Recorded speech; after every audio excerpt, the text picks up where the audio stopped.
Cuando se habla del testimonio de la iglesia de la Odisea, que es un testimonio que Cristo da de la iglesia de la Odisea, en donde es un testimonio muy deficiente que Cristo da de la iglesia de la Odisea. El modelo de iglesia de Filadelfia no es un modelo que haya dejado de existir, pero el modelo de Filadelfia está comprendido dentro de un periodo de la historia de la iglesia. Si bien a modelo personal el modelo de iglesia de Filadelfia sigue vigente, el modelo de la iglesia de la Odisea es el modelo que opera actualmente.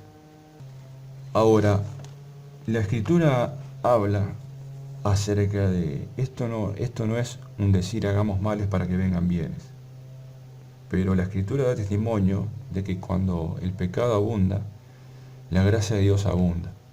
Todo esto que se viene para el mundo va a tener como un efecto purificador dentro de lo que es la iglesia de la Odisea. Porque la iglesia de la Odisea no es una iglesia que ha sido lapidada, sino que tiene una advertencia de parte de Cristo de que si siguen por esa vía, es una iglesia que va a ser desechada. Ahora, como Cristo le abre a la iglesia de la Odisea una puerta de salvación, que es Él mismo, porque esa puerta siempre ha sido Él. Pero Cristo le dice a la iglesia de la Odisea de que si esta iglesia reacciona y se vuelve a Él, la gracia de Dios va a sobreabundar sobre la Odisea. Y eso es algo que está escondido ahí porque mucha gente cuando habla de la iglesia de la Odisea, lo único que ve es el juicio que se cierne sobre la iglesia de la Odisea si la iglesia de la Odisea no reacciona. Pero si esta iglesia sigue la recomendación de Cristo, en donde que Cristo le ofrece, porque Cristo le ofrece colirio para sus ojos, le ofrece vestiduras que no son las vestiduras propias, sino que son las vestiduras de Cristo, dando a entender de que la iglesia de la Odisea poco tiene para ponerse encima, y sabe que una de las cosas que el hombre quiere hacer cuando es descubierto, quiere coser hojas y vestirse con hojas. ¿Y qué es de dónde sale la vestidura para el hombre? ¿De dónde sale? Sale de un sacrificio en donde ese pecador se viste con esa vestidura, que es una vestidura que Dios provee para que el pecador se vista. Entonces, la gracia que se cierne sobre la iglesia de la Odisea es eso, es gracia, porque se viste de Cristo, se viste con las vestiduras de Cristo, se viste con la justicia de Cristo, y eso es pura gracia, pura gracia. Y bendito el varón a quien Dios justifica sin haber obras de por medio. Bendito es ese varón. ¿Sabe por qué? Porque esto es como cuando Dios le dijo a Abraham que llevara a su hijo y bueno, ya sabemos la historia, ¿no? Y Abraham no tuvo que hacer todo eso, porque Dios conoció de antemano de que Abraham estaba dispuesto a obedecer a Dios en cuanto a lo que Dios le pedía. Entonces usted ve que solamente con creerle a Dios, ahora a Abraham le fue contado por justicia. Entonces llega un momento en donde el Evangelio se vuelve tan trascendental para el pecador que Dios le atribuye justicia sin obras de por medio. Y claro, ahora mucha gente no entiende eso porque dice, bueno, ¿y cómo puede ser posible eso? Ejemplos hay. Tiene el ejemplo del hijo pródigo, en donde usted ve que después de que vivió perdidamente y malgastó todo, ¿qué dice la Escritura? Que Dios coloca un anillo en su mano, calzado en sus pies, y el mejor vestido y vestirle. Ahora, cuando el otro hijo ve eso, dice, bueno, pero ¿cómo puede ser eso? ¿Cómo puede ser? Bueno, eso se explica por la gracia de Dios. Y las buenas noticias para la Odisea, porque no todo, tanto a nivel de juicio como generalmente se enseña, sino que la Odisea, hay una relación entre lo que es la palabra alabanza y la Odisea. Más tarde, Dios mediante, voy a describir esta relación entre lo que es la palabra alabanza y lo que es la iglesia de la Odisea. Porque hay un misterio en esto, y esto no es pasarle la mano por encima del creyente tibio, no es esa la intención. El creyente, si sigue en ese estado de tibieza, va a recibir juicio de parte de Dios, y un juicio del cual quizá no se levante. Pero hay una relación entre lo que es la palabra alabanza y la iglesia de la Odisea. Hay dos modelos de ramera. Hay una ramera que se vuelve a Dios y otra que es enjuiciada por Dios. La Odisea es esa iglesia ramera que después de que hizo todo lo que se le antojó hacer, dice que se vuelve a Dios y Dios la restaura y la limpia. Y muchas veces cuando se habla de la gran ramera, muchas veces se habla de esa supuesta iglesia que nunca fue iglesia, pero cuando se habla de una ramera, muchas veces se refiere a esta iglesia, que es iglesia de Cristo, pero que se ha casado con los poderes seculares de este mundo. Y dije anteriormente que cuando el pecado abunda, abunda también la gracia. Curiosamente recuerde lo que es el testimonio de Sansón, que dice que después de todas esas proezas que Sansón había hecho, dice de que Sansón, después de que le cegaron a los filisteos, lo pusieron en un calabozo, y dice que Sansón servía de juguete delante de los filisteos. Ahora la historia no termina ahí. No termina ahí, porque Sansón, en esa condición de miseria en la que se encontraba, dice que Sansón alzó su voz. La escritura da testimonio de que Dios se acuerda de Sansón. Y sabe que curiosamente Sansón es guiado por un muchacho, porque Sansón dice, ponme las columnas principales del templo. La columna de la mano izquierda y la columna de la mano derecha. Y Sansón dijo, muera yo con los filisteos. Ahora, y la escritura dice de que lo que Sansón mató en ese episodio fue un mayor número a los filisteos que él había matado durante toda su vida. La iglesia de la Odisea está por la iglesia de la Odisea que se vuelva a Cristo. Está por presenciar una de las mayores victorias que la iglesia va a tener en toda su travesía a través de los siglos.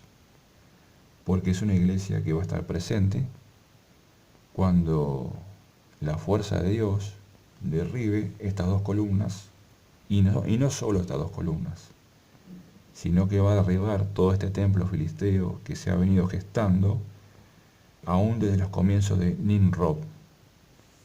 Y tenemos que ir al Génesis para ver dónde nace todo esto. La iglesia de la Odisea es el último testigo que Dios va a utilizar de forma gloriosa. Ahora, cuando usted ve el testimonio de la iglesia de la Odisea y usted ve cómo termina la vida de Sansón, que alguno dirá, bueno, pero Sansón murió. Sí, murió, pero no se quedó debajo de las piedras. Los filisteos sí se quedaron debajo de las piedras. Entonces, aunque todas estas piedras se derrumben y aplasten a la iglesia de la Odisea, entienda de que esta es una de las mayores victorias que Dios le concede tener a la iglesia.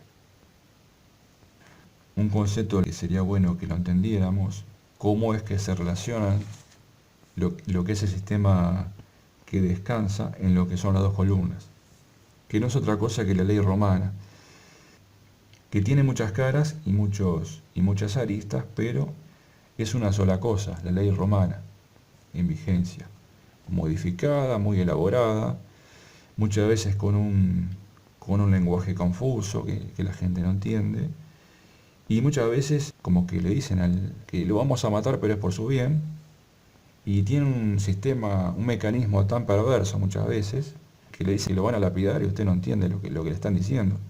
Ahora, entienda que toda autoridad nace de Dios, porque las autoridades son puestas por Dios. Y si Satanás tiene un vestigio de autoridad, porque no ha dejado de ser una autoridad, esa autoridad nace de parte de Dios. Y uno dirá, bueno, ¿y cómo es posible eso? Toda autoridad nace de Dios. Si esto no fuese así, significa que hay autoridad que puede operar por fuera de lo que es el dominio de Dios. O sea que toda la autoridad, de arriba, de abajo y de los costados, no escapa de lo que es la autoridad de Dios. Todo esto está delante de Dios. Y va a llegar un momento donde Dios le va a poner freno a estas aguas, porque las aguas van hasta donde pueden ir, más allá de ahí no pueden ir. Ahora, sería bueno que entendiéramos cómo es el mecanismo de interacción en cuanto a la ley romana y a la ley de Jerusalén. Sería bueno entender eso. Sería bueno entender eso porque esto le da a usted mecanismos para poder interactuar en lo que se está viendo ahora, actualmente. Entendamos una cosa. La Escritura dice que todo el mundo está bajo la potestad del maligno. Y si nos vamos al libro del Apocalipsis, vemos que el maligno, que muchas veces se dice de que es un individuo, pero el maligno es un cuerpo espiritual, ¿entiendan eso? Que sí, que tenga un regente a la cabeza, que es Lucifer. Pero cuando se habla de cuerpo maligno, o sea, la Escritura no habla del cuerpo maligno, pero nos habla de un dragón con 7 cabezas. Entonces, entendamos de que todo este complot que se originó en la rebelión que ocurrió un día, esa rebelión original, de ahí salió un gran sistema angelical que es opositor a Dios. Entonces, el maligno tiene una imagen que es una imagen de 7 cabezas y 10 cuernos. Ahora, si usted presta atención, la bestia que surge de las aguas también tiene 7 cabezas y 10 cuernos, y sube del abismo. Ahora, cuando la Escritura habla de la bestia, ya sabemos que es un sistema legal que opera en lo que es el mundo, que curiosamente tiene la misma imagen del dragón de 7 cabezas y 10 cuernos. La Escritura dice que el mundo está bajo el dominio del dragón. Cuando el dragón pasa su poder y su trono a esta bestia que surge del mar, que surge del abismo, que también tiene 7 cabezas y 10 cuernos, entienda de que esta autoridad que está regentando actualmente lo que es este sistema romano, tiene el poder y el trono del dragón. Y esto muchas veces es lo que mucha gente no entiende, porque ellos piensan que mediante recursos legales quieren combatir todo esto en base a todo ese sistema legal. O sea, esto lo va a entender un creyente. El mundo entero, al estar bajo el dominio del dragón y el dragón pasar su dominio a lo que es el trono de la bestia, el mundo automáticamente queda bajo el dominio de la bestia. Cuando el individuo vive en oposición y rebelión hacia Dios, es esclavo del dragón. Ahora, el dragón, al dar sus beneficios de gobierno a la bestia que surge del abismo, significa que la gente que está en oposición con Dios, que puede hablar mucho de lo que es la ley natural, queda bajo el dominio de la bestia. Naturalmente queda bajo el dominio de la bestia. Porque la ley natural, que muchos lo asocian con lo que es la ley de Noé, pero recuerde que estableció un pacto con Noé el justo. Y sí estableció un pacto de no destruir la tierra con los descendientes de Noé. Pero lo que tenían que hacer los descendientes de Noé es seguir un sistema de justicia subordinado a Dios. Sistema de justicia que no está operando totalmente. Por lo tanto, la ley natural de la que muchos hablan no entienden de lo que están hablando. Ellos, cuando hablan de la ley natural, lo que están hablando es de un sistema legal que está bajo el dominio del dragón. Ahora, cuando el dragón cede su poder y su trono a la bestia, ese sistema legal que muchos llaman la ley natural queda bajo el dominio de la bestia, por defecto. Y eso es lo que muchos no entienden y no están viendo. El individuo que está en oposición a Dios queda bajo el dominio de la bestia, porque la bestia reclama lo que es su propiedad. Por eso, hasta que usted no entiende lo que es la remisión a través de Cristo, usted no se va a poder libertar de lo que es el dominio de la bestia, porque por defecto ya estaba bajo el dominio del dragón. Lo que ocurre actualmente es de que el dragón cede su poder y su trono a la bestia. Por lo tanto, la bestia es el que tiene el poder del dragón. Si las almas ya pertenecían al dragón por un decreto legal espiritual, esas almas ya pertenecen a la bestia. Entonces, usted no piense que mediante los derechos humanos y mediante la ley natural, mediante la OPPT, usted puede liderar una batalla, porque se está equivocando, porque es una batalla que inicialmente ya está perdida.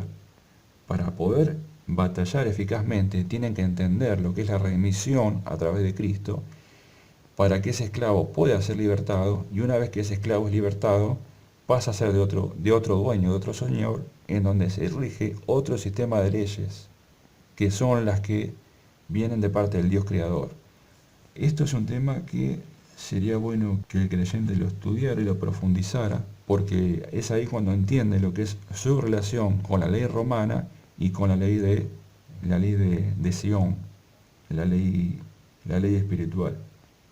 Por eso los apóstoles es que con toda la sencillez y con toda la autoridad dijeron, es necesario obedecer a Dios antes. Por eso es que fueron perseguidos los primeros creyentes, por no someterse a lo que era el sistema que operaba en aquella época del César de turno. Entonces, al César no le importaba tanto de que la gente tuviera otros dioses que no fuera el César. Lo que al César le molestaba era de que hubiera un grupo de individuos que no estaban dispuestos a ver al César como si fuese un dios, o ser igualado al César a nivel del dios que la persona pudiera tener. Entonces, todo este sistema de dioses que opera actualmente, y bueno, y uno de ellos es la tecnocracia que actualmente se está levantando con una fuerza feroz, tecnocracia que está gobernando el mundo, tecnocracia que está engañando al mundo. Entonces, cuando la persona ignora todo este tipo de cosas, la persona se cree en la versión oficial de que la tecnocracia está pregonando en el mundo entero. Los que tienen los ojos abiertos se dan cuenta de dónde viene todo esto. O sea, esto no viene de 4 psicópatas locos que quieren gobernar el mundo, sino que viene de mucho más arriba o de mucho más abajo, depende de la óptica que lo quiera ver. Esto es un conflicto espiritual que mediante mecanismos naturales se está manifestando. Por eso, esta batalla no se da en el plano de lo que es los derechos humanos. ¿De dónde piensa usted que salen los derechos humanos? ¿De dónde piensa? Los derechos humanos, primero, claro, los derechos humanos son para los humanos. Ahora, y hay teorías en cuanto a si el humano deja de ser humano, ¿qué pasaría con los derechos humanos? Bueno, me parece que no corren. O habría que hacer un sistema jurisprudencial para esa clase de nuevo hombre que surgiría. Pero más allá de que todo eso se dé de esa forma o no, los derechos humanos, la Declaración de los Derechos Humanos, nace de un sistema que es anticristiano. Es un sistema en donde se toma lo que es parte de lo que es esa constitución mosaica, pero se le borra la piedra principal. Y de ahí deriva todo lo que deriva, en donde muchas veces se dice que es la madre de todas las leyes. De ahí es donde salieron los derechos humanos. Ahora, esto no se batalla desde los derechos humanos, porque el hombre está subordinado bajo el dragón. Por lo tanto, este sistema jurisprudencial está inspirado en lo que es una concepción filosófica acerca de cómo debería el hombre de gobernarse a sí mismo.